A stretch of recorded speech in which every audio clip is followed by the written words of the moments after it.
নমস্কার, আমি রেশমি মিত্র। আমি একজন নিউট্রিশনিস্ট, আমি fresh yoga instructor, lifestyle counsellor, and I am a certified gym and yoga expert also.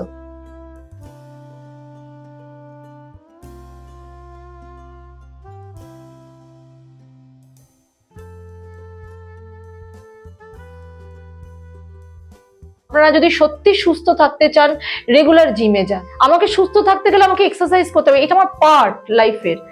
তাহলে কি একটা গোল অ্যাচিভ করা যায়। নেগেটিভিটিটাকে পজিটিভিটিতে পরিণত করা, ইট ইজ ভেরি ইম্পর্টেন্ট। আপনি যে কোনো কাজ করুন, মন দিয়ে করুন, ভালোবেসে করুন। আপনার যদি কোনো কাজ প্যাশন থাকে না, সেই কাজটা কন্টিনিউ 4 মাস করুন, টানা প্র্যাকটিস। বিশ্রাম, ঘুম, খাওয়া দাওয়া সব বন্ধ করে ওই কাজটার মধ্যে লেগে পড়ুন। আপনি দেখবেন ওই কাজটাকে আপনি এক্সপার্ট হয়ে যাচ্ছে। Facial yoga is very important এবং এর বেনিফিট আপনারা যদি রেগুলার 1 মাস শুধু দিনের মধ্যে 7 মিনিট টাইম দিতে পারেন না মুখের জন্য, আপনার মুখের চেঞ্জেস আপনি 1 মান্থের মধ্যে টের পেয়ে যাবেন। প্রথমে আপনাকে জিজ্ঞাসা করবো যে নিউট্রিশনিস্ট হবেন এই ভাবনাটা কবে থেকে হলো এবং সেটা স্টেপসটা যদি একটু বলেন। নিউট্রিশনিস্ট হব মানে এটা তো খুব একটা জবটা যে নিউট্রিশনিস্ট হব বললেই হয়ে যাওয়া যায় না।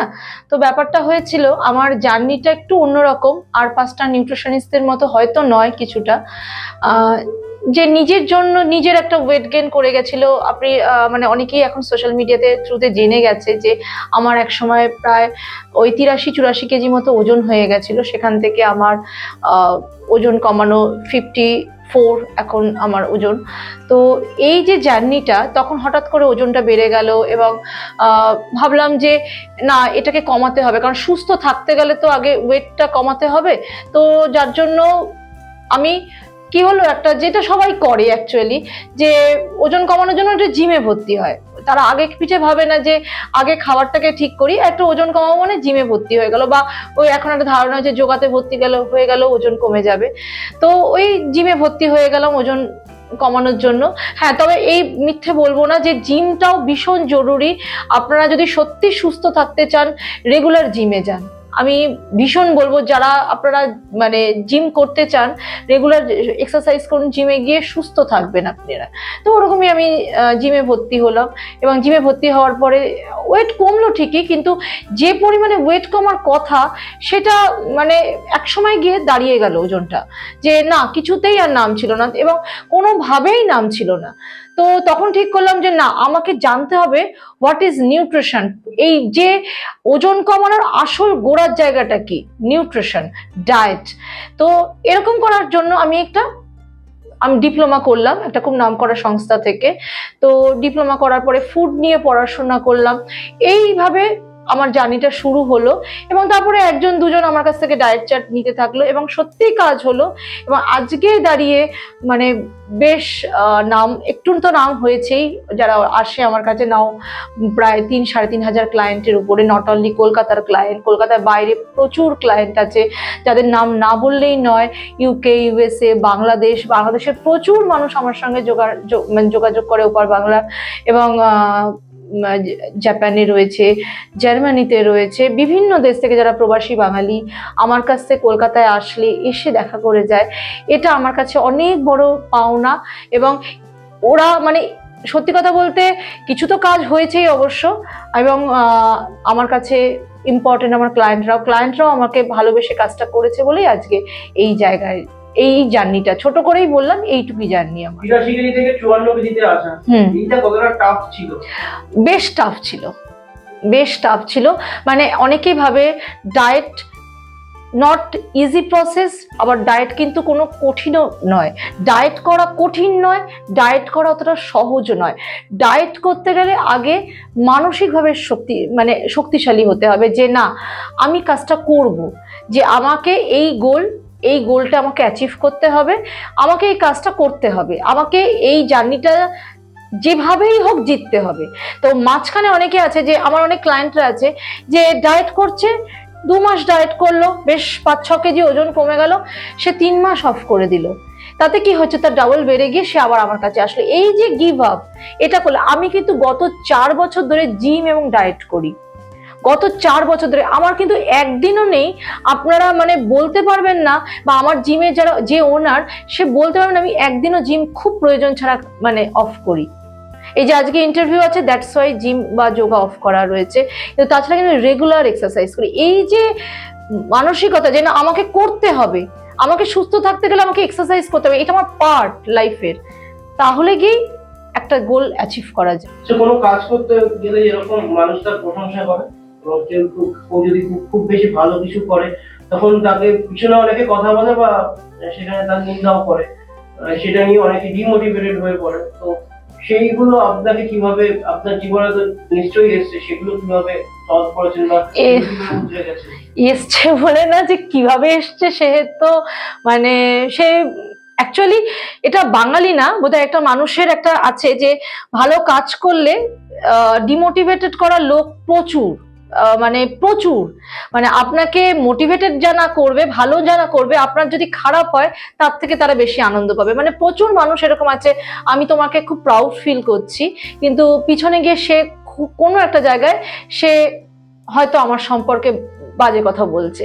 তো এই ব্যাপারগুলো হচ্ছে, এই জায়গাগুলোকে না যদি দেখুন আমার বলে না, এই ঘটনাটা সবার ক্ষেত্রে হয় যে একটা ভালো কাজ করলে ডিমোটিভেটেড করা লোক বা কনসেন্ট্রেশনটা ব্রেক করে দেওয়ার লোকের অভাব নেই, কিন্তু আপনাকে দেখতে হবে, আপনাকে এই জায়গা থেকে আপনাকে পজিটিভিটিটাকে তুলে আনতে হবে, যে এই জায়গাটাকে জেদ তৈরি করতে হবে যে ঠিক আছে আমার সঙ্গে এরকম করছে বা এরকম হয়েছে, ঠিক আছে আমি এই জায়গাটাকে কভার করে দেখিয়ে দেবো, আর আমি এত ভালো কাজ করব সে একদিন অ্যাপ্রিসিয়েট করতে বাধ্য হবে। মানে নেগেটিভিটিটাকে পজিটিভিটিতে পরিণত করা, ইট ইজ ভেরি ইম্পর্টেন্ট। মানে আমি সবার ক্ষেত্রে বলছি, আমার কাছে প্রচুর কাউন্সেলিং করতে লোক আসে, মহিলারা স্পেশালি আসে, এবং আমি সবার ক্ষেত্রেই দেখেছি ওয়েট গেইন করে গেছে, তাদের আত্মীয় স্বজন, স্পেশালি আত্মীয়রা, যারা আমরা আত্মীয় বলতে কি বুঝি, খুব কাছের মানুষ, আত্মীয় বলতে তো তাই বুঝি, আমরা বাইরের লোকের থেকে আমাদের কাছের মানুষ বলতে আত্মীয়কে বুঝি। আমি দেখেছি আমাদের জীবনে আত্মীয়রাই বেশি ডিমোটিভেটেড করে, কাছের মানুষটা খুব ডিমোটিভেটেড করে।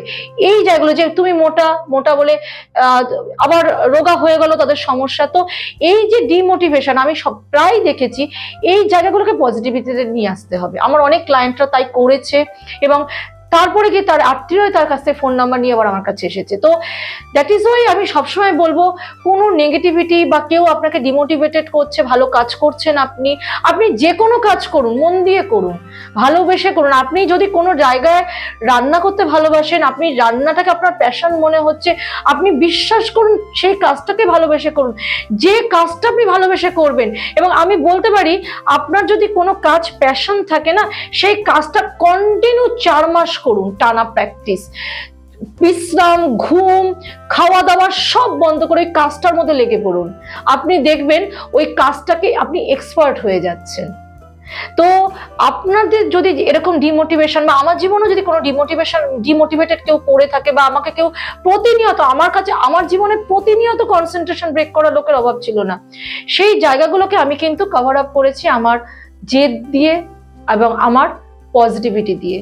আমি সেই জায়গাগুলো আমি বুঝেছি, আমি আমার আত্মীয়দের ইন্টেনশন বুঝেছি, আমি আমার কাছের বন্ধুদের ইন্টেনশন বুঝেছি, আমি কিন্তু সেটাকে পজিটিভিটি বা জেদ দিয়ে কভার আপ করেছি, এবং দ্যাট ইজ ওয়াই আজকে এই জায়গায়।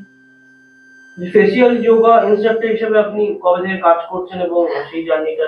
দেখুন আমি সবসময় মনে করি যখন একটা মানুষের বডি চেঞ্জ হয়, মানে ওয়েট লস হয়, তার বডি ফুল বডি চেঞ্জ হয়, এবং স্পেশালি ফেসিয়াল যোগা বা ফেস যোগা জিনিসটা মানুষ কিন্তু এখনো অ্যাওয়ার না। ফেসিয়াল যোগা বা face yoga is very important আমাদের ফেস স্কিন, এই যে বিভিন্ন রকম মুখের চেঞ্জেস এসে যায় বয়সের সঙ্গে সঙ্গে। একটা বয়স যখনই 39-40 বছর বয়স হয়ে যায় একজন মহিলা বা পুরুষের ক্ষেত্রে, তাদের আন্ডার আই পাফিনেস থেকে শুরু করে রিঙ্কেল, কপালে ভাঁজ পড়া, মুখের চামড়া কুঁচকে যাওয়া, ডাবল চিন পড়ে যাওয়া, বিভিন্ন প্রবলেমগুলো চলে আসতে থাকে। এবং ফেসিয়াল যোগা, মানে ফেসিয়াল যোগা আগে বলতো ঠিক আছে তুমি চুইংগাম খাও, তোমার গালের এক্সারসাইজ হচ্ছে, তোমার গাল কমে যাবে। বিশ্বাস করুন এটা যে কত বড় একটা ভুল কথা, মানে আপনারা ভাবতে পারবেন এই যে চুইংগাম আপনারা রেগুলার খাচ্ছেন, আপনি ভাবছেন গাল রোগা হয়ে যাচ্ছে, এটা আপনি আরো বেশি করে সুগার ইনটেক করছেন। ওই যতই সুগার ফ্রি লিখুন, ওইসব ফালতু কথা ছাড়ুন, আপনি বেশি করে সুগার ইনটেক করছেন, এতে কোনো গালের এক্সারসাইজ হচ্ছে না। আপনাকে গালের এক্সারসাইজ বা মুখের এক্সারসাইজ, ডাবল চিন কমাতে যান, গালের ফোলাভাব কমাতে চান, আন্ডার আই পাফিনেস কমাতে চান, আন্ডার আই ডার্ক সার্কেল, অ্যাকনের প্রবলেম, তারপরে কপালে ভাঁজ পড়ার প্রবলেম, সবই কিন্তু ফেশিয়াল যোগার মারফত আপনাকে ঠিক করতে হবে। Facial yoga is very important, এবং এর বেনিফিট আপনারা যদি রেগুলার 1 মাস শুধু দিনের মধ্যে 7 মিনিট টাইম দিতে পারেন না মুখের জন্য, আপনার মুখের চেঞ্জেস আপনি 1 মান্থের মধ্যে টের পেয়ে যাবেন। এবং আমি এই কথাগুলো এত কনফিডেন্টলি বলছি কারণ একটা টাইমে মানে আমার যা চেহারা হয়ে গেছিল, আমার যা ওজন হয়ে গেছিল, এবং সেটা হবে আমার ব্যক্তিগত কিছু কারণে, যে আমার সেই সময় ছিল না, আমার বাইরে মানে ঘর থেকে বেরিয়ে গিয়ে আমার করা সম্ভব ছিল না। কিন্তু আমি যখনই সময় পেয়েছি, আমার মেয়ে যেই একটুখানি বড় হয়ে গেছে, আমি কিন্তু আমার জগৎটাকে তৈরি করে নিয়েছি। আপনাদের সবার ক্ষেত্রেই একই ব্যাপার, চাইলেই করা যায়।